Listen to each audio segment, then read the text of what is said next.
All right. How's everybody doing tonight? You're here for a comedy show, right? Not exactly. Actually, the opposite, right? We are all very concerned about fire mitigation, obviously, with the current conditions and I guess ever-present conditions here, and the Marshall Fire, and seeing that it doesn't.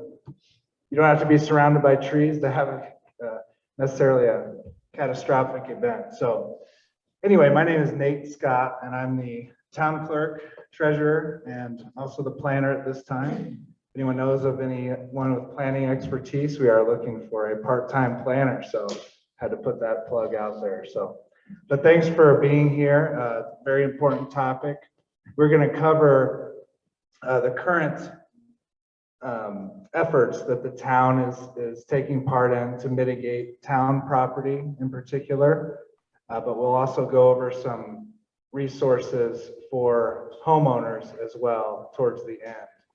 But it's very important that the town set a good example in this area, and the town owns a lot of property, specifically the Thomas Trail, Catamount Trail Loop, and obviously some other parcels around Mount Dewey and everything. But so I'll give a rundown of current projects, the mitigation resources we have on the website. And I should mention this presentation is being recorded, so it'll be out on our YouTube channel so you can review it. And I will also publish this PowerPoint out there. So there's a lot of links in there that are not possible to read on the screen, but through that PowerPoint or PDF, you'll be able to click on those directly. We'll also have Dan Batten, who's a Fire Mitigation Advisory Committee member, David Paletti, forester from Colorado State Forest Service, and Olympia Vida, who is project coordinator for Mile High Youth Corps. So let's just get into it. So in July 2020, the town board passed that ordinance which established this Fire Mitigation Advisory Committee. The purpose is to advise the board and to coordinate with El Paso County Emergency Management, Colorado State Patrol, other government agencies on fire-related issues affecting the town, and to develop a notification and evacuation plan for the Green Mountain Falls community. Current members: David Douglas, Chairman; Dan Batten, Rich Bowman, and Kelly Hunter. And we do need another member. So if anyone's interested, I can get you that form and we can get you going. So keep that in mind, please. There's a lot of possible issues and intergovernmental relationships that come into play when you start talking about fire response and emergency management. So it's been a challenge to figure out the best use of the committee's time, but those conversations are ongoing. Right now, the focus is developing a 3 to 5 year plan for town mitigation, trying to keep tabs on available grants, and educating the public about this important issue. So tonight's event is an important step in that process. The town does have several resources and links on its website. If you go to the town's website, there's a couple of drop downs. One is specific to fire and flood, and there's a couple of links down there for wildfire reality and mitigation resources. The Fire Mitigation Committee did come up with an evacuation plan. For us, it's pretty simple. There's only 2 ways out of town, so it just depends on which direction the fire is coming from. But nevertheless, they're important documents to have established and have published on the website so that people can look at them and at least think about the situation. And so I encourage everyone to just browse the website, go through all those links. There's a lot of good information, a lot of links out to the Colorado State Forest Service, which has a ton of information. Important things that everyone can and should do now. One is sign up for that El Paso Teller County Peak Alerts notification. That is covers both counties, and it's geographically specific. So you just enter in all of your information and you can start getting alerts. I think red flag warnings even come up there. Just very critical piece of information to have, and you can enter as many phone numbers as you want in there. The evacuation plan is on our website, as I mentioned, as well as some checklists to get yourself prepared. So there's important steps to take for planning, gathering things in certain spots so you can get out of town quickly with the important things that you need. And then there's kind of a post checklist and during event checklist as well. Of course, perform fire mitigation on your own property, very important. And we can look at some links later after the formal presentation here. And I will also suggest some resources that you can touch base with directly to help you out with that. And obviously volunteer for the Fire Mitigation Advisory Committee. Like I said, we have one opening left in that committee. And for this co-swap grant that I'll talk more a little bit, we are organizing a volunteer group that will go in and haul cut fuel from after the crews have cut it. And so we are kind of advertising this as a project to volunteer for. It'll be a specific project, beginning time, end time, and it will help to bring fuel loads out of the forest and save the crew's time from doing that work, so they have more time to focus on the cutting of the actual fuels themselves. So that'll be an important step to take for the town. So if you're interested in any of that, please talk to me and I can connect you with the forms and the process that we need to follow. At this time, I'm going to invite Dan Batten up. He is a fire professional. That's about all I know. He can tell you his title. But he is a member of the Fire Mitigation Advisory Committee, and he can kind of tell you about the risk from his perspective and some things that we've been doing to move this topic forward. Excuse me, somebody has their phone unmuted. Let me know if I'm too close or too far. First off, I want to say thanks for everybody showing up tonight. What I will ask of everybody in this room is that the people in this room are probably not the people that we need to talk to. The people who are not in this room are probably the people we need to talk to. So what I would ask of you is the neighbors that you have that you know are not here, who maybe wanted to come, but they're not here now, talk to them, pass the message along. Please tell them about the website where they can find information, especially the evacuation information, and just to keep up on the mitigation work and what we've got going on. So, like I said, I'm probably preaching to the choir right now, and I need you guys to help spread the message. I'll introduce myself a little bit. I started off primarily doing structural firefighting, and then I realized that wildland fire was really more my speed. So I kind of transitioned to being able to do that full time. Do I need to stay in a certain place? I can walk around a little bit. So I had the benefit of working with the state in the wildland fire management section, and now I'm actually the interim deputy fire warden for El Paso County. So wildland fire is kind of the most important thing to me as far as fire goes. And I've lived in Green Mountain Falls, a total of, I believe, 13 or 14 years. I lived up on Hondo at first for a few years back in 2003, and now I live down on Hotel Street over kind of by the Black Bear by Joan.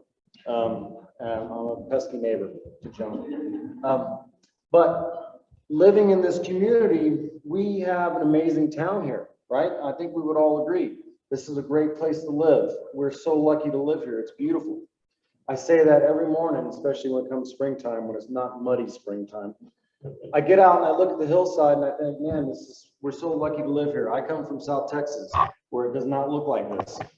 So I'm very happy to live here. But I always have that caveat in the back of my mind, is that I hope this place doesn't burn up.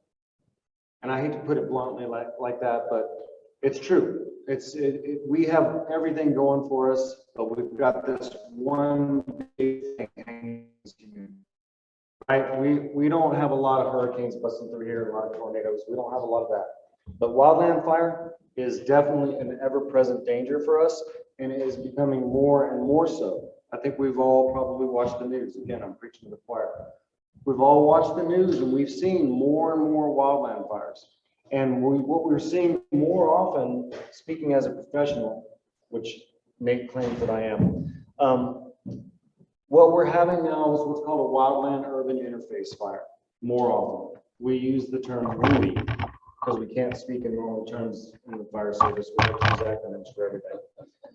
But wildland urban interface fires are what we're seeing more and more of, right? And that's a combination of us moving into the wilderness, us moving into the forest, us being people, building homes, and also the forest has become overgrown, right?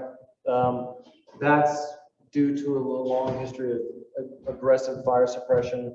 You know, fire is a natural feature of the landscape, and natural fire has come through in the past, and it has cleaned up the forest such that whenever there are fires that come through, they're less intense. Now the forests are more thick, they're more densely fuel loaded, fuel being the trees itself, and our homes are part of the fuel model too. So we live in this dense forest, and now it's getting drier, the summers are hotter, they're lasting longer, and we're seeing the fire behavior become more and more extreme. This has always been an ever-present danger in Green Mountain Falls, but it's even more so over the last decade or 2 decades. So again, I'm preaching to the choir. You guys probably all know this, and if you need to tell them to shut up, do something. But I joined the Fire Mitigation Committee because I'm a professional in the field. I've been on fires. I've seen the devastation, and I live in this amazing community. So I felt like this is what I have to do.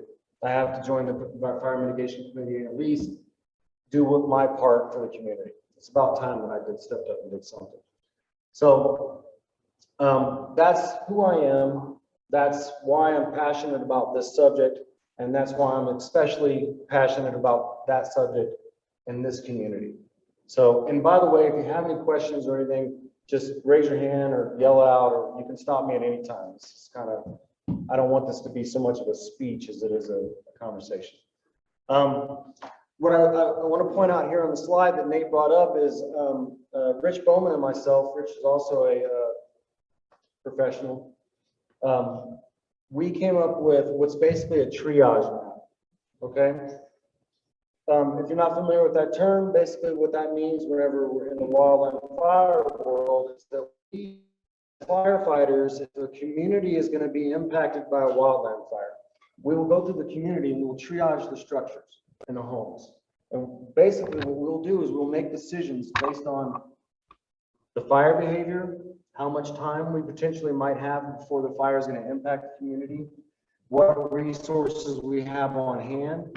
And then the critical part for you is, what does the structure look like? Is the structure mitigated well? Does it have defensible space? Is it something that we can stay there and defend and be safe? As a firefighter, we can't kill ourselves on every home, right? Can we defend the house safely? Is the house in a good enough position where it's going to stand alone and it'll be fine? Or is it in a situation where, one, it's going to need a lot of work to make it ready to receive a fire front coming through and still be okay. And two, are we going to be able to stay there and defend that home and not risk our lives, like too much risk, okay? So that's kind of how we categorize the homes. And if you have any questions about that, please stop me and ask me. So this is not like a very definitive, absolute, you know, your house is in a terrible situation, it's gonna burn up. This is just basically mine and Rich's effort to go through the community and do a rapid assessment, just like we would if we were asked to be on a task force that came into this community and we were directed to establish a triage, figure out a plan for how you're going to protect this community and the homes within it. So what we've done is, you can see the color coding. I can't barely read it, but the green is that defensible? Yeah. Okay. So green being defensible, which basically means that you're in a really good situation, red being not such a good situation, and then blue and orange being in between. So this actually doesn't look bad, right? It looks like there's a lot of homes here that are going to be defensible, right? A lot of this is dependent on the topography and safety zones and things like that. So it's not necessarily something that you're going to be able to correct as a individual homeowner. But what this shows is there are homes, and mostly what you see is there's a general trend. As it kind of goes up slope, the homes that are up slope become a little bit less defensible in a firefighter's mind, okay? Your insurance person might tell you something different, but as a firefighter, this is kind of what we're looking at. And basically, like I said, that has a lot to do with the topography, the fuel loading, and a lot of those homes up there are smaller homes, which means smaller lots, which means you don't have the ability to do a lot of defensible space around your home, right? You might have a house that's really, 50 feet from yours, right? So what do? You're going to cut down all the trees in your yard? Well, you could do that. That might help. You could also do things that are a lot easier and a lot less impactful to your property, like changing, the building material of your home, if you can. When it comes time to remodel or update your home, think about going away from a shake roof. Please think about that. Maybe think about going away from the wood siding. Maybe think about building your deck out of a composite material versus a wood material, things like that. Even less impactful to your pocketbook is things like, hey, can I cut the bushes away from my house? Can I maybe put a rock band around my house so if there's a less intense fire and it comes up to the house, it won't catch anything on fire? Can I just clean my gutters out? Or my gutters full of pine needles, right? What are the things that I can do to prevent a low intensity fire from catching my structure and my house on fire? The other thing you can do is you think about how fire works. And what normally catches a structure on fire is what's called an ember cast, right? So you have a big fire that might be, it could be 50 or 100, 500 yards away, but it's casting out embers in front of it. They're being picked up by the wind and they're being dropped in places, right? Well, what happens is those embers land in places in your structure that it likes, right? Whether that be a dirty gutter or like a corner of a wooden deck or a lawn chair that's combustible. What happens is it lands in there, it sits, and unfortunately, put out that moment, and then that can ignite something, right? So if you think about how a fire works and how it wants to start things on fire, you can start thinking about how you can easily mitigate those issues. Like I said, cleaning out the gutters, making sure that like the fuels around your home, the grass, the shrubs, that they were to catch on fire, will that catch something more important on fire? I mean, I'm sure shrubs are important to some of you is more than others, but if the shrub catches on fire, but it doesn't catch your house on fire, it's probably going to be okay. But think about if that ignites, will it ignite that? Will it ignite that? And so on and so forth. Look at the dominoes. So that is kind of, in a nutshell, what I wanted to talk about. Like I said, I'm preaching to the choir. Do you have a graphic for the study? I'm preaching to the choir. I know it. please tell your friends, yes. What was the, I noticed that, well, our property is white, but it doesn't have any, color It may have not been assessed, assessed or do you have a structure, or do you just, is it just property? Okay, on Bellevue. okay. Not everything was, Was that, has a value. It was just. Yeah. We tried to assess everything. I just didn't know if that. Can you zoom out on this at all? Yeah. It's a really terrible graphic, because basically it just says we're all gonna burn. So obviously, maybe not obvious, but the red areas are the higher fire risk areas. There was a study done, I don't know how many years ago. USA Today did a study, and they did basically an assessment of communities across the West, and they included data like, you know, the field models, the home density. They even included stuff like demographics as far as, you know, the population average age, income, stuff like that. They rated it from 1 to 5 for a scale of fire risk. Green Mountain Falls rated a 4.88. We're probably in a better situation we are now than we were then. I don't remember when that study was. Do you remember, Steve?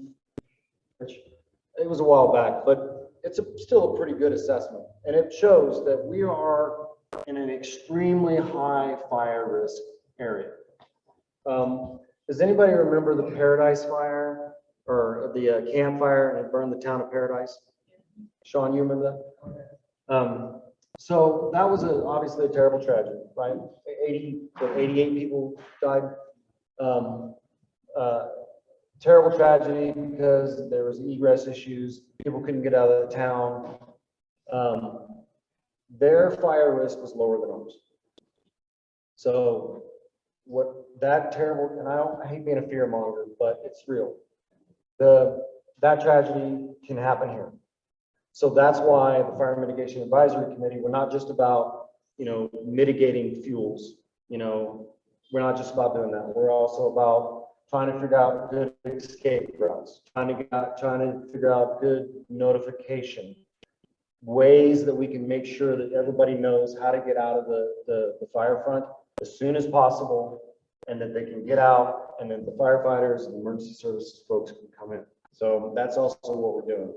But does anybody else have any questions? Yes. About 4 or 5 years ago, it was a really bad rain, and the rock came off that hill. We wondered about taking scrub. Is that going to increase the possibility of your house getting flooded in a bad rain? I'm not an expert on this, but I can tell you that it will not be as bad as if you have a severe fire that comes through. So you saw what happened after the Waldo fire, the big mudslides. Once you have a severe high intensity fire come through, then you lose all that retention. And that's when you have the severe erosion issues. I think the folks that do more of the mitigation work can probably speak to that subject better as far as how that's mitigated. I can take a swag at it, a guess, but I'm not an expert on that. That's what it is. Yes, sir. I'm curious, fire susceptibility is essentially a shared situation. Your graphic shows patchwork of good and bad. Fire susceptibility essentially is like a public health question. If you have a septic system that is not performing properly, there are rules that require that to be addressed. Is there any statute or drive for a statute in the community or in the fire mitigation, firefighters arsenal? Yes. To address that? So, yes. So in the town of Green Mountain Falls, which I'm not an expert at this either, but there are ordinances, codes, hazard tree codes, things like that, that need to be followed and enforced. There is also an effort, at least it's in the incipient stage with the Fire Mitigation Committee, is that how do we find, so say for example, you know, you have done a lot of work, you've mitigated your home, you've done your part, right? But your neighbor hasn't, for whatever reason. The neighbor may not be able to do it physically. The neighbor may not have the financial means to do it. How do we get the neighbor, how do we get their house in order, for lack of a better term?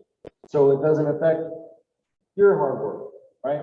How do we do that? Well, that's a slippery slope, obviously. Like, you can't tell people what to do with their own private property, but you can educate them. You can tell your neighbors politely, please, to come to these meetings. You can tell your neighbors to go to websites. You can show your neighbors where to find some information.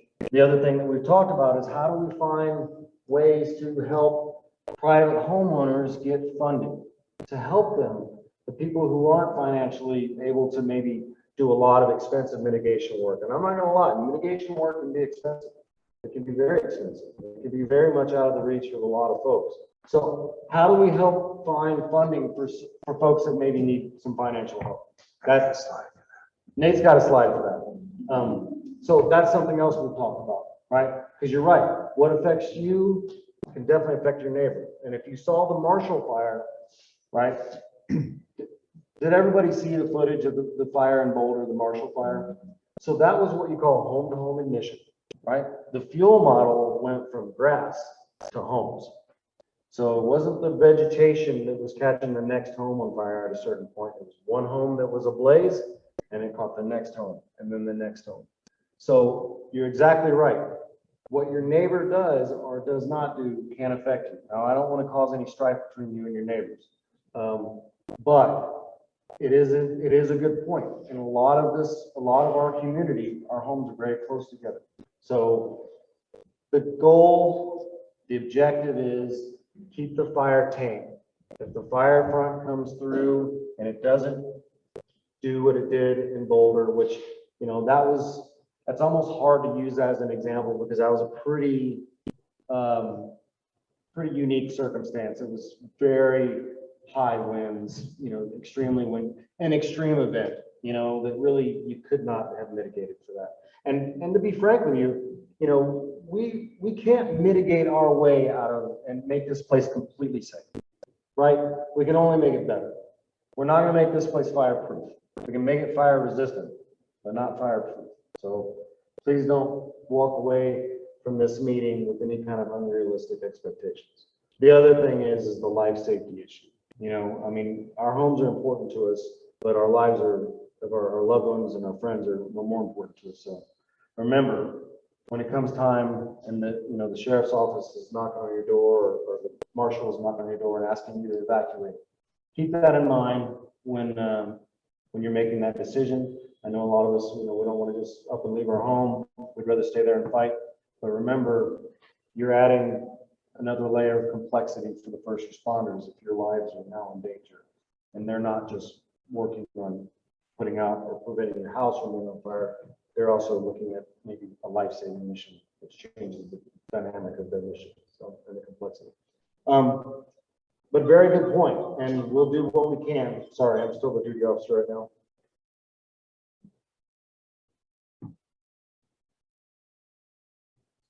My apologies.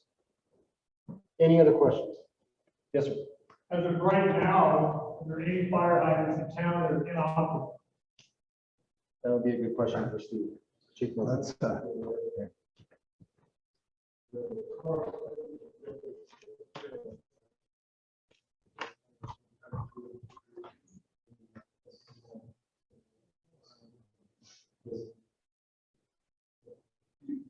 See if I got it.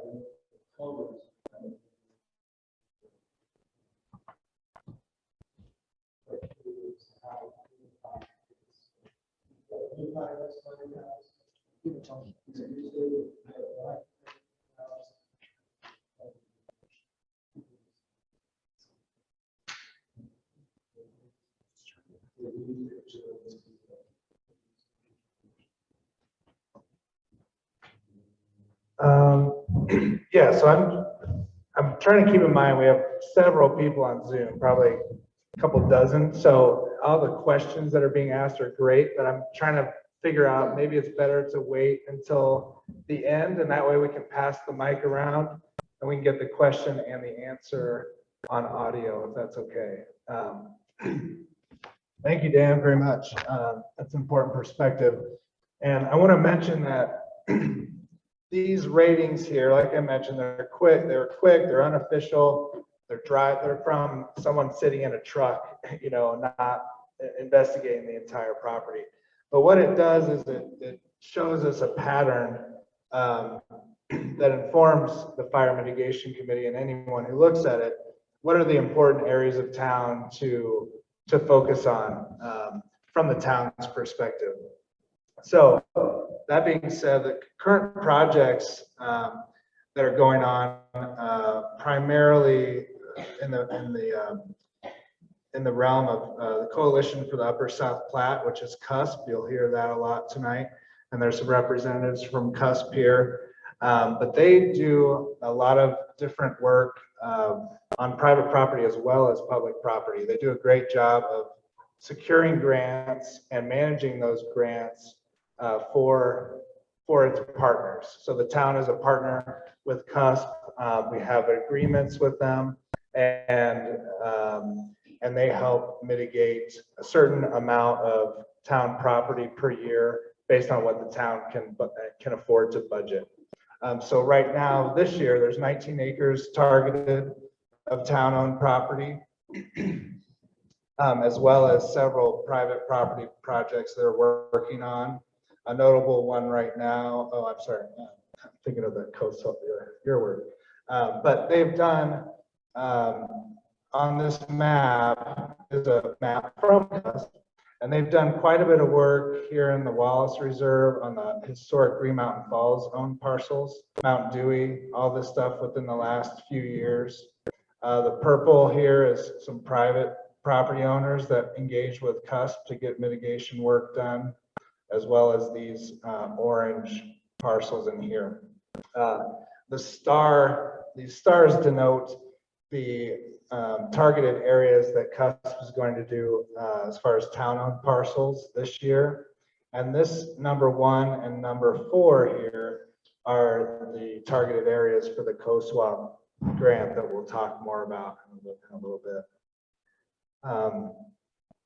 And so what we're trying to do in all of this is link these areas together. So essentially, there's a buffer around on the outskirts of town throughout all the historic Green Mountain Falls owned parcels, as well as the town owned parcels, to basically create a significant fuel break around the town. And that's what the Fire Mitigation Advisory Committee has been focused on. This map shows what we're calling undeveloped town right-of-ways. So a lot of you may be familiar with these alleyways when the town alleyways or streets that were originally platted by someone in Philadelphia, probably in 1880. They platted out the town and they thought, you know, alleys are a great idea in Philadelphia. Well, they're not such a great idea on a mountainside. So we have all these undeveloped right-of-ways that the town owns, but nothing has ever been developed or done with them. And so the town is focusing on one area of focus is how to mitigate some of these areas, because one, it sets a good example for everyone that lives in town, and another, you can see kind of how strategically they may create valuable fire breaks as well in the event of a fire. So that's two areas, two focus areas, one being that ring around the town and all the open space and trail land, and the other in the undeveloped right-of-ways. The other area is egress routes, which at the end I can bring up the evacuation plan here so we can all see that. But like we said, there's obviously 2 main routes out of town, but we have within town several main arterial routes that, such as Belvedere, Hondo, Foster, Spruce, all the main ones that get us up into our neighborhoods. That's going to be another focus of the town to mitigate those areas and clear out the trees that overhang the streets. So one strategy we're going to use is sending out letters to people that are along those routes, because one problem we have is not knowing in some cases exactly where property lines are, and it's very expensive to do surveying. So the strategy that we'll probably use is sending out letters to people in these strategic areas, just making them aware of the need for the work, and also asking to meet with town representatives so that we can look on site and say, if there's a tree that's a question mark, is it town property? Is it private property? Are you attached to the tree? Do you care if the tree is trimmed? Just as a way of communicating with the owners and making sure the town is not, affecting private property. So this just shows combination map here. The yellow is kind of the focus area, basically, of CUSP this year. The blue is recent CUSP mitigation. And this is all along Thomas Trail, by the way. And then the red is the upcoming COSWAP grant work area. At this time, I want to ask David Paletti up, and he's going to talk a little bit about just forest health in general, and maybe some mitigation tips.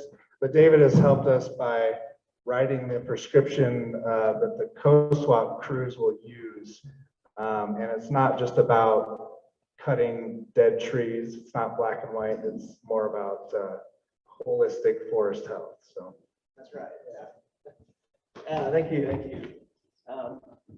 Again, my name is David Paletti. I'm with the Colorado State Forest Service, and not to be confused with the U.S. Forest Service. The U.S. Forest Service is the one that owns all the land around town. So don't yell at me, yell at them. I'm here to support the projects. We definitely, as the State Forest Service, support what the town's doing. So I guess I could start out and I could talk a little bit about fire mitigation around your homes, and then I can transition into kind of what we're seeing with forest health wise around town. But real quick, not to beat a dead horse with what a lot of Dan was saying, we have some pamphlets in the back that can give you some real specific steps to take. I guess starting out, we'd like to think of your home in zones. So the first zone around your house, completely around your house, is zone 1. And that's the first 5 feet around your house. We always recommend to remove all flammable vegetation from around that first 5 feet. Either just bare ground or gravel, rock, some sort of nice landscaping that's not flammable. No grass, juniper, always avoid any type of juniper, pine, and conifer. If you do have a tree growing right next to your house that has branches hanging over, we always say prune those branches that are going over your house, and that'll stop needles from dropping on your house. So that's kind of the main point of zone 1. Zone 2, we move out, it's 5 feet to 30 feet around your house. And so we like to encourage crown spacing. And what I mean by that is from one end of a branch of a tree, we like to have 10 feet of space to another branch of a tree. So 10 feet between each tree. I know in town it's kind of, that's kind of wishful thinking. But that's kind of what we recommend, and that's our recommendations. Because, to go back to what Dan was saying about embers, there's a lot of studies out there on wildfire, and some of, between 60 and 80% of the homes that burn down in wildfires are from embers. And so that's what we're kind of trying to do, is reduce those embers by creating ground spacing. Because if there's a ground fire going, it's going to be shooting a lot more embers than a surface fire. So that's where we're going with that. I'm just kind of freeballing this, but let's see. So then we got the ground spacing, and then pruning the branches of your trees is pretty important when it comes to fire mitigation.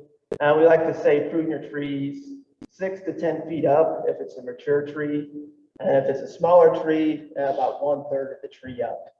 You don't want to create like a popsicle looking tree, but you do want some fuel off the ground, and that'll reduce the ladder fuels. So that's kind of what we're going with the fire mitigation. The big thing is, the embers. You want to think about where an ember is going to land.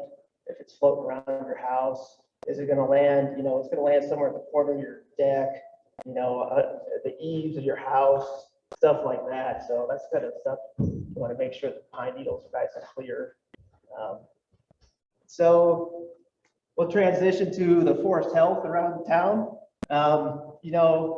I guess the project that we're looking at is up, along the Thomas Trail. What we're seeing a lot of is dwarf mistletoe disease. The trees are, mainly the Douglas fir trees, are severely infected with dwarf mistletoe. And so it's a slow death for the trees. It doesn't kill them right away. It takes anywhere from 7 to 15 years on this particular mistletoe. And so what it does is, it's in the mistletoe, it's in Douglas fir, and it's this little, basically it spreads from these little bitty fruity bodies that stick out of the branch of the tree. It makes the branches look all gnarly and twisted, and it's kind of like a broom, like a witch's broom. And it shoots out the little fruity body of the branch is water pressure. So it shoots out in the spring, every spring it shoots out to 60 miles an hour, and it's a microscopic, seed that floats in the air, and then it can land on a branch or in the crevice of a bark of another tree, and that's how it spreads. And it can spread usually commonly up to 30 feet, and so that's kind of what we're seeing all along the halfway up the slope and all the way up to the top. Is really heavy dwarf mistletoe infestation. And so the projects, that's kind of the main goal, is just to take out the trees that are infected with dwarf mistletoe. And that will greatly, just doing that is going to create some crown spacing in the forest, and that's going to greatly reduce the fuel load, and the fire hazard will be significantly reduced if we focus on just removing the dwarf mistletoe on the town land. And so, our area agency is just here to kind of support these projects and, give you guys some advice. So if there's any questions, feel free to ask. I got pamphlets in the back that explain, the mistletoe and some defensible space things you can do to your home. About all I got. Thanks. Thanks, David. And like I mentioned before, I'll show some of these. If I bring the internet up here, it's not formatted very well for this screen, but at the end, I'll bring up the evacuation plan, and we can look at any of the resources that I've identified in this PowerPoint. But now we're going to talk a little bit more in depth about this upcoming work along Thomas Trail as part of this co-swap grant. This is the more detail of that area. There's a total of about 26.5 acres identified along Thomas Trail. And the tricky aspect of this area is just access.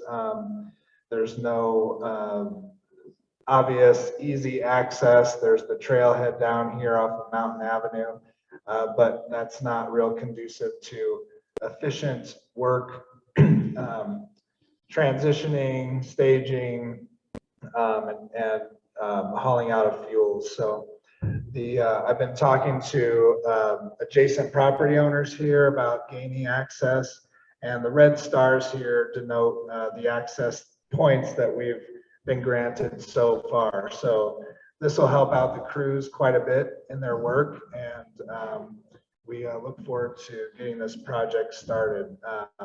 It will be starting May 24th and going through August 12th, and it will go, I'll let you talk about. At this time, I'm going to have Olympia Vida come up here. She's the project coordinator for Mile High Youth Corps, and I should mention this COSWAP grant is a workforce development grant. So that was part of the requirements for the grant, is work either gaining funds directly and doing some workforce development, or partnering with an agency that already does workforce development.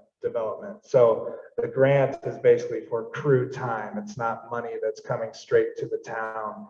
It's actually paying Mile High Youth Corps directly to do the work on behalf of the town. So I'll give it to Olympia. Thanks. Hi, everybody. And hello, everybody on Zoom. Can't forget you. My name is Olympia Vida. I am the project coordinator of the Mile High Youth Corps at the Southern Front Range office. Mile High Youth Corps is based, our headquarters are in Denver, but we have a satellite office in Colorado Springs known as the Southern Front Range. And a little background of me, I am an alumni of Mile High Youth Corps. I was a crew leader back in 2018, leading a backpacking trail crew, camped 10 days at a time over the course of the summer. And I ended up being a crew leader for a chainsaw crew in the fall. Since then, bounced around in different roles at the Mile High Youth Corps staff roles, but I was also a firefighter for the U.S. Forest Service last year. And I'm excited to come back in this role. And just want to say thank you for coming out, talking about this increasingly important topic. And just want to say that we're really excited to have a crew out to help your community this year. I believe we're a new partner here, and at least with you specifically. And so got a lot to talk about. I want to give a brief overview of our crew, how we operate, and a little bit about Mile High as well. So Mile High is 30 years old this year. Woohoo! I think that's the Pearl anniversary. Our summer of service season starts in 2 weeks, which is a little unbelievable. But the crews will go through, the Corps members will go through 2 weeks of training, 1 week of in-house orientation, the second week technical training. And for this crew, it's all going to be sawyers, saw work. We're going to be hiring up to 9 Corps members for this crew. They will all go through the S212 Wildland Chainsaw Fire Training, hosted by the Ember Alliance, which is a nonprofit based out of Loveland. They've led S212 trainings for us before, and we really enjoy working with them. But they will all get an official S212 certification that they take on with them, whatever they want to do after their terms. So the summer, we hire anywhere between 60 and 70 Corps members. We run 7 crews this summer. We've been expanding over the years, which is really exciting. And this is our only designated day crew. Since our office is 20-30 minutes away, we're off of basically Bermejo and Wasatch in Springs, if you're familiar with the area. So we're super close by. We are based out of a warehouse with all the equipment that we would need. Most of our crews are camping, with the exception of this one. And because it's so close by, we're able to give Corps members who can't stay out of the field for more than a day, whether it's family or other responsibilities, we can now offer them that option in Colorado Springs, because we used to strictly just be camping crews. So we're excited about this change as well. So like I said, there's going to be 9 Corps members on this crew, 2 crew leaders, 7 Corps members, all of them chainsaw certified. As Nate mentioned, the dates of the project are May 24th through August 12th. So that's 12 weeks of work.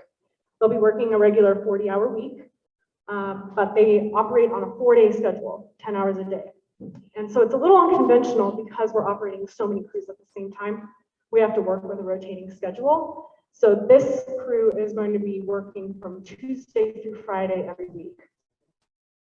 And we'll talk more about the project specifications in a little bit. So if you remember the graphic that Dan was kind of talking about, the project area, it was in the red, meaning extremely high danger for fire. So we understand that this can be a scary reality, but I I just want to reassure you that our crew is very capable. We have a lot of experience running chainsaw crews, training chainsaw crews, and we've been really successful with a lot of fire mitigation projects, especially recently with new funding opportunities like the Kosovo grant, which, if you're not familiar, it stands for Colorado Strategic Wildfire Action Program. It's a mouthful, so that's why we call it Kosovo. Let's see. So you might see other equipment on the project site. In addition to everybody being equipped with a chainsaw, you might also see a chipper. Not sure if we talked about that in detail yet. Sorry, Nate, directed that towards you. But regardless, whatever equipment the crew is going to be using, they'll be fully trained on. When it comes to more advanced trees, we will reserve those for our more experienced sawyers, which will most likely be our crew leaders and returning corps members. So it's really our model. I just get super excited talking about it because we get a lot of return corps members, and one of the main themes of our organization is youth development. So we want those returning corps members to come back and share their sawyer experience with other novice sawyers who are just starting out with our program.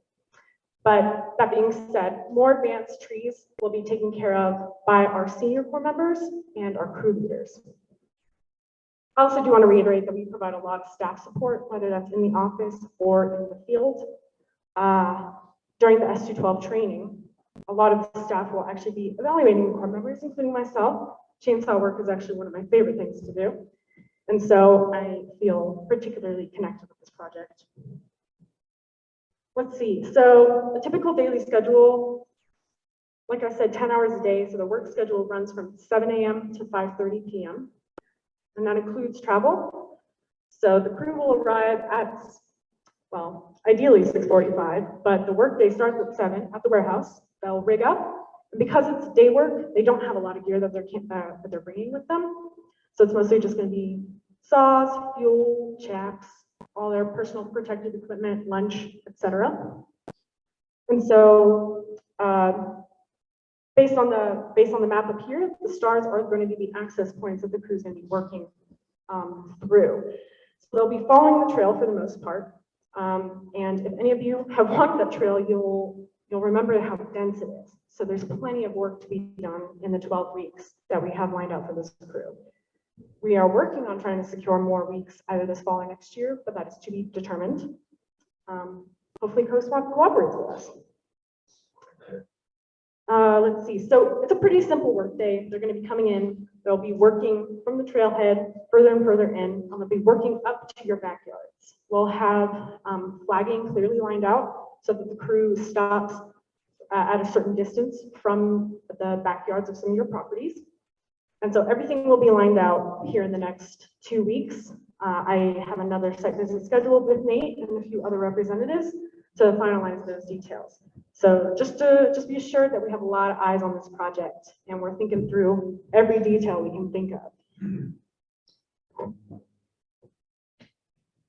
Let's see. So I want to go over some of the common concerns that many people have in regards to youth corps, saw work, fire mitigation in general. These are common questions that I often have to answer when it comes to the public especially. And so the first one, which is the theme of the night, is fire safety. So as you all know, chainsaws are machine powered.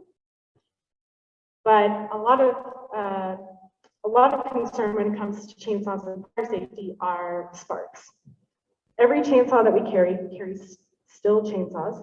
They all have spark arresters. They are mechanically built to not emit sparks while they're running or at all. We do a weekly maintenance on all of our chainsaws and log any maintenance that we do or any damage. And we have a wide selection. We have a lot of power heads at our warehouse. So we always have a constant supply rotating through in the event that the chainsaw does break down in the field or something else happens. I also want to mention that we've never encountered an occurrence of a spark caused by a chainsaw. a spark that ignited anything. We've just never had that happen before because it's very, very rare. We do have corps members who are titled senior crew leaders. We have one senior crew lead designated to oversee the SAW crew. They're essentially my assistants. I manage a lot of the projects in office, and then I complete site visits, but the senior crew leads are the liaison between the crew out in the field and myself.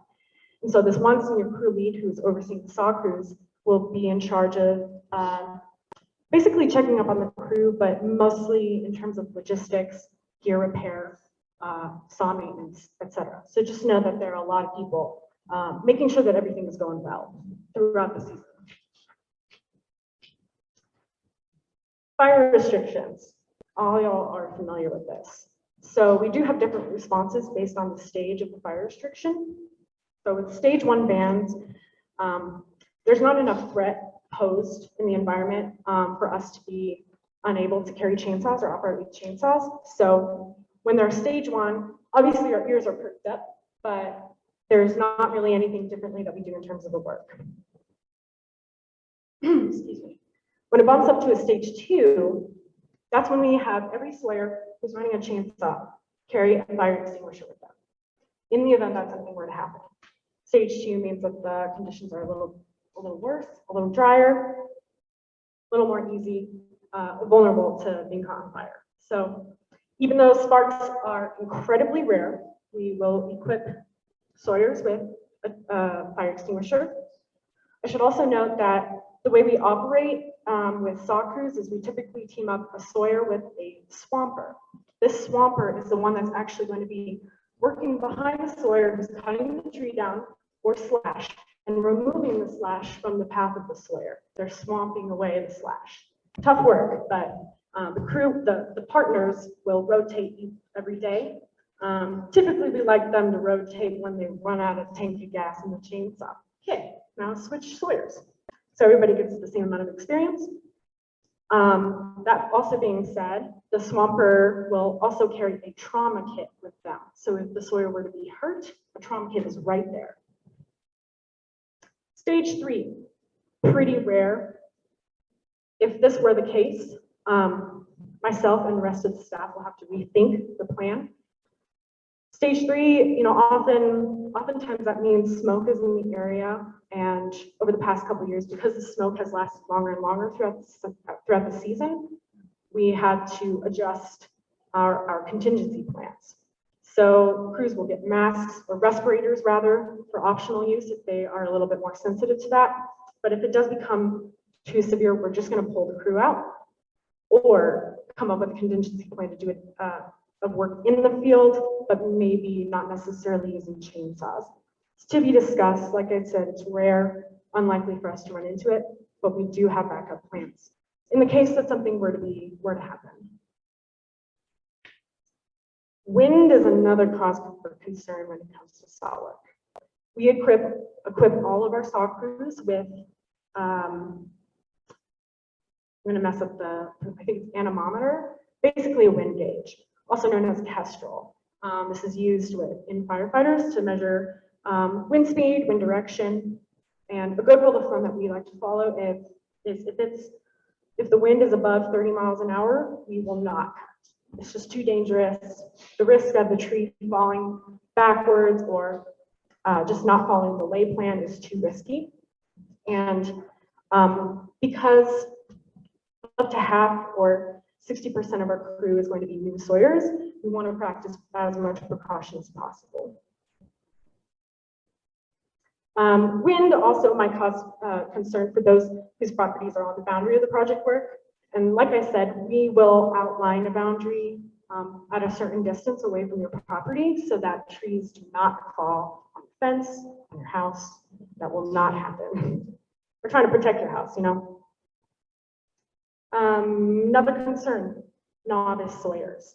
So I understand the hesitation and the apprehension of allowing a youth corps to perform this caliber of a fire mitigation project. But again, these are really capable young people. If I can say anything about it, I had never touched a chainsaw before. I was a crew leader for a crew. and picked it up fast, and staff was super supportive, training was great. We also work in tandem with the Forest Service when it comes to training and other projects as well. So we have a lot of experience running around.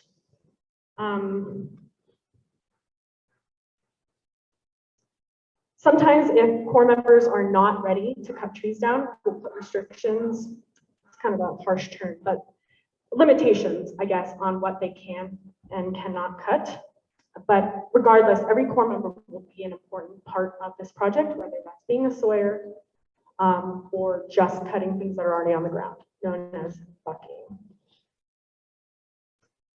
At Mile High Youth Corps, our #1 focus is on safety, first and foremost, point blank.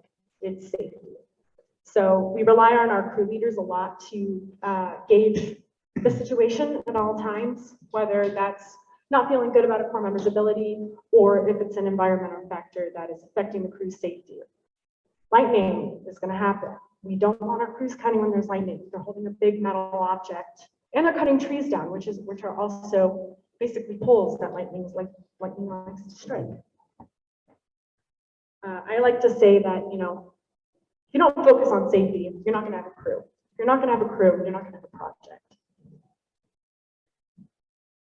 Like I said before, we always have constant staff support. So if something were to happen, I am the first point of contact. I know the area. I've seen the project site. I will see it again. I will be out with the crew several times this year, just kind of checking up on the project. And it's super easy that it's a half hour away from the office. So we're super accessible. If anything were to happen, we're here, but nothing will. Let's see. I guess as time goes on, with novice lawyers, practice makes perfect. As the season goes on, you'll notice how the crew finds their groove and they move quicker and quicker.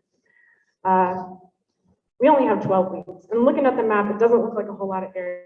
Man, there are a lot of trees back there, and it's going to be complex cutting too. Not sure if you've ever heard of a hang-up, but a hang-up is when a tree, as you're cutting the tree, it falls on another tree and it stays up. And so that requires a little bit more advanced cutting, and that's where our experienced lawyers will come in. That being said, this is where public safety comes in.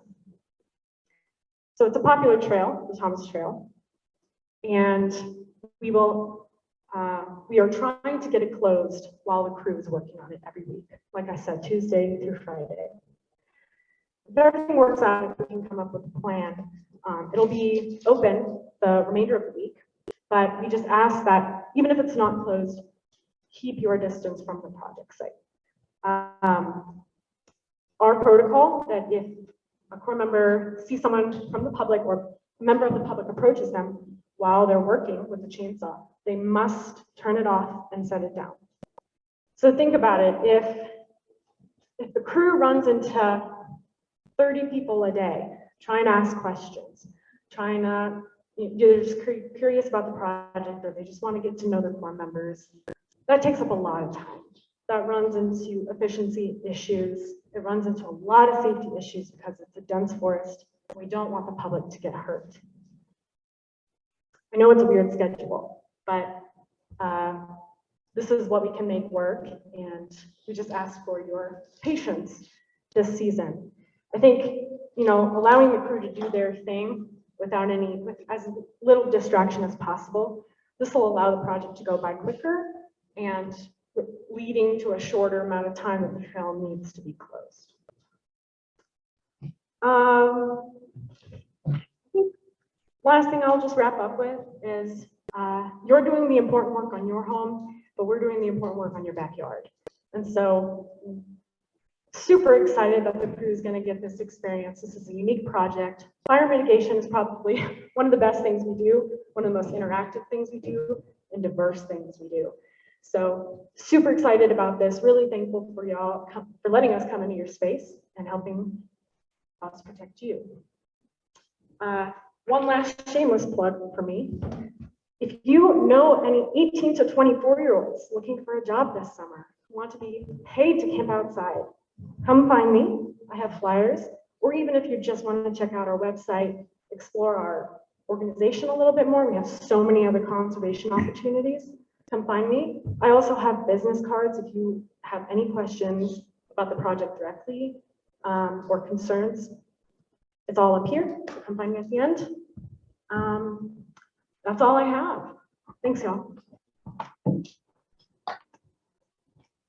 Thank you. And so just to follow up on the logistics of the project a little bit, I do anticipate that the board will vote to close the trail during the work areas for all the reasons that Olympia mentioned, or close it during the work times, I should say.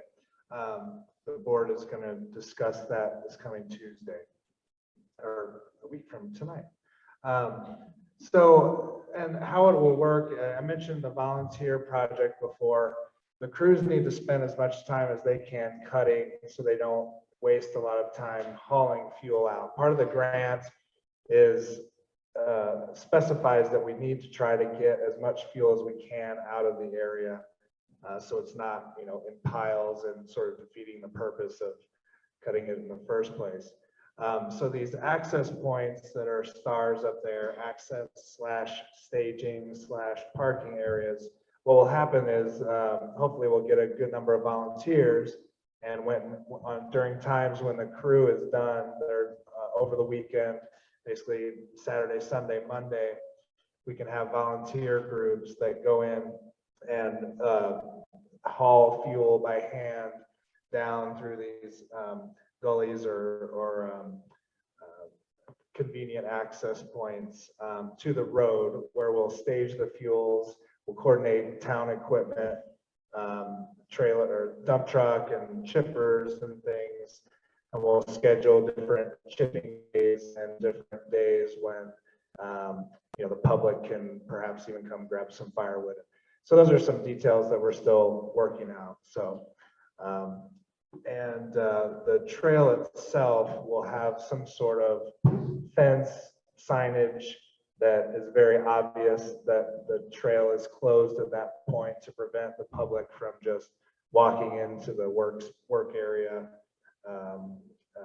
again, for all the reasons that Olympia mentioned. So don't hesitate to ask any more about this question. If you do have, if you happen to be one of the property owners adjacent to the work site, and I do have agreements up here that we're using. So if you're willing or able to grant any use of space, that would be helpful. So let's move now. Let me make sure I'm not forgetting anything here. So a lot of you probably are wanting to do some mitigation on your own property. The town is in a position where it can't really recommend private entities for work, right? I mean, we have, we all know of people that do landscaping, or private contractors that do this sort of work. I do want to mention that there are contractors that do specialize in fire mitigation as opposed to just, standard landscaping services. So I would recommend looking for those contractors that advertise themselves as that, because they're most likely knowledgeable about the different tree species and different mitigation methods for your land. CUSP, they have a program that uses grant funds to help homeowners. I mentioned here in the slide that the program would cover 30%, but Adrian just told me tonight that it's actually 40%. So a very good opportunity there. And Adrian is in the back table with the Wolverhampton Wanderers hat on. Anyone probably don't recognize that hat, but anyway, tall guy back there. He can give you information about that program. And we also have a page on the website for all you Zoom people that is specific to that CUSP program. So you can look on our website, get in contact with CUSP, and they can come out and talk with you about the potential of helping you out. Hope Restore, that's a nonprofit that gave a presentation at a fire mitigation advisory committee meeting. And their mission is to help people without physical or fiscal means to mitigate their own property. And they will also come out and do an assessment on your property. They are no questions asked organization. If you can't afford it, tell them that and they will most likely help you. And they do really good fire mitigation work and also haul out all the fuel as well. And then another thing up in Woodland Park I've heard of, I don't have any direct knowledge of this, but supposedly there's a men's firewood ministry up out of Woodland Park Community Church that does some cutting. I don't know if they do cutting and mitigation to the extent of some of the other organizations, but they do distribute wood to families in need. If any of you know of any other resources, again, the town can't really promote, for-profit businesses over others, but for nonprofit organizations, we can certainly put information on the website to help people get some work done on their property. That's about all I have. I guess at this time, I'd like to turn it over to questions. I'll bring the mic around. There's a good question earlier about the fire hydrants, and I didn't hear the answer, and I wanted the Zoom people to hear the answer to that. All of the fire hydrants in town and Tree Park and down through Cascade are maintained by Colorado Springs Utilities. So they keep them in shape and they do the testing on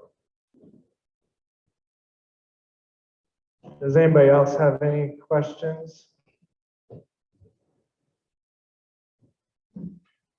What can we do with the propane tanks that are on our property if there's a fire? I don't know. Chief, do you have any advice on that? Okay. The little ones? Oh, yeah, just throw them away from the house. Yeah, just give them. And if you have a propane tank, some houses around here are on propane. You can clean up around it, get all the weeds and everything that are growing around it, trees, just clear cut around it.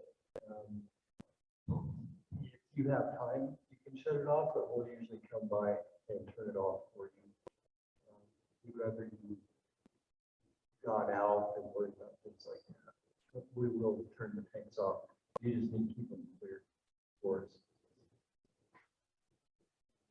So the question was about propane tanks, small ones. In the event of a fire, get them away from your house out of that initial ignition zone, I guess. And then big ones, if you have time, turn them off, but definitely clear all the vegetation from around their base. I have a question for David Coletti, if he's here, or there he is. So up by Thomas Trail, we have the Douglas fir, dwarf, mistletoe. And I know that spreads. Now, once the tree is cut, does that stop the spread of the mistletoe? Yes. The answer is yes. Yeah, so the tree, once the mistletoe feeds on the live tree, foam and the xylem part right in our water things are. So once you cut the tree down,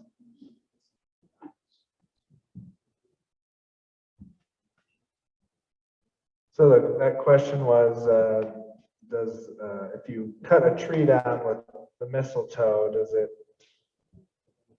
prevent the mistletoe from spreading? And the answer is yes, because it's a parasite that feeds off that tree, live tree. Anyone else? You can speak loudly enough, but you don't need the microphone. When the Waldo Canyon fire occurred up in Woodland, I did some mitigation work around my home. At that time, there were two comments to the Forester made, and I just wanted to make sure I had a good handle on them. First one was that the tree density higher than 40 sticks per acre was considered susceptible. Is that correct in numbers? Yeah, it depends on what type of forest it is. It depends on what type of forest you have. Ponderosa pine prefers a lot more open forest, an open canopy with that crown spacing, where the sunlight can reach the forest floor. So if you have ponderosa, if it's up by woodland, there's a good chance it's pondo. Yeah, you want a low density open canopy forest. 40 trees per acre, that's pretty low. Yeah, that would be a good, obviously, really, the trees should be nice and healthy, and fire mitigation wise, you should be looking at the surface fires and ground fires. The second thing that came up was, at that time, forests around Woodland Park had a very deep duff or accumulation of low branches and debris. There are areas up the hill from us that have that kind of behavior. I was told at that time that you wanted to leave the duff, the disintegrated bits of material on the ground, but any fresh pine needles, debris should be, branches and stuff should be removed. Is that still the appropriate recommendation? Yeah, it sounds pretty accurate. If stuff's rotting and just disintegrating, definitely that's fine. Pine needles are even fine too, as long as they're not up against the structure, or if they're not growing where there's a heavy ladder fuels. So if you have, like a really dense patch of saplings, and you have a bunch of pine needles underneath those saplings, the pine needles could go or light up the saplings, and then the saplings could light up the big trees. So yeah, you could watch pine needle accumulation just in areas, those critical areas around your house, or if they're around a ladder fuel. But if they're just out in the yard or out by themselves in the forest, it's fine. You got to think about flame lengths. A bunch of pine needles on the ground are probably going to put a flame length out of 1 to 2 feet. So you got to make sure that those pine needles aren't going to catch anything else. What about a pile of pine needles? If they're by themselves, that's fine, out in the yard or something in your backyard. As long as they're just not around a tree that it could catch on. 5 to 10 feet from 5 to 10 feet from the structure or from a I'd probably go farther than 10 feet. Yeah, probably like 20 feet. Yeah. Yeah. Anybody else? Questions? Do Chief Murphy or Rich, do you guys have anything to add?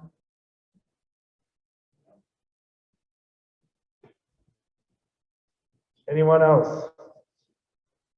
I'm going to check the Zoom chat real quick, see if there's any questions, but otherwise, anyone feel free to come up and ask me questions, or we have our mayor-elect here, Todd Dixon in the green hat. Becky Frank back there is our town manager. Again, I'm the town clerk. So if you have any questions for any of us, please feel free to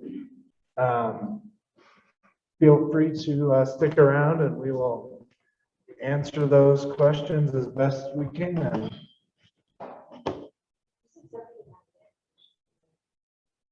Yeah, I'll bring up the evacuation map here, and we can look at some of the resources.